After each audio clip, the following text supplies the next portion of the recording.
se veut part du constat que le déclenchement de la guerre en Ukraine, au-delà du drame humain qu'elle génère, a d'ores et déjà de lourdes conséquences économiques en France. Parmi les hausses les plus inquiétantes figurent bien entendu celle des carburants, celle du gaz et de l'électricité, mais aussi celle de certains produits alimentaires, et notamment le blé, qui entraîne d'ailleurs une augmentation significative d'un certain nombre de produits alimentaires de première nécessité, et en particulier sur les premiers prix, dont l'augmentation tarifaire est beaucoup plus importante en proportion que sur les produits qui sont, on va dire, dits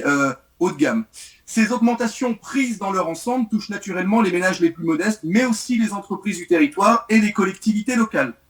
Pour limiter les effets de cette crise qui s'annonce durable, le conseil municipal de Saint-Étienne appelle le gouvernement à sortir du en même temps et à proposer un plan d'aide massif en 3 piliers, visant à protéger d'une part les ménages les plus modestes, avec un certain nombre de solutions, notamment en instaurant un bouclier tarifaire qui allierait blocage des prix des énergies, baisse de la TVA à 5,5% sur les carburants et taxation des bénéfices des compagnies pétrolières et non-versement de dividendes pétroliers en 2022, ce qui semble quand même le minimum de la décence dans la période actuelle, et malheureusement ce n'est pas nécessairement ce qui se profile.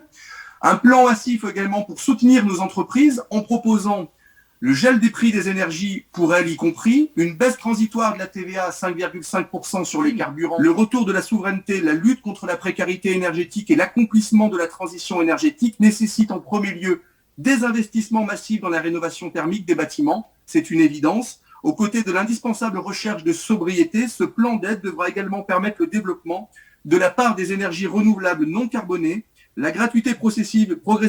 des transports en commun, et également contribuer à l'amélioration des mobilités, et en particulier la question des mobilités en train avec le TER et la question des petites lignes.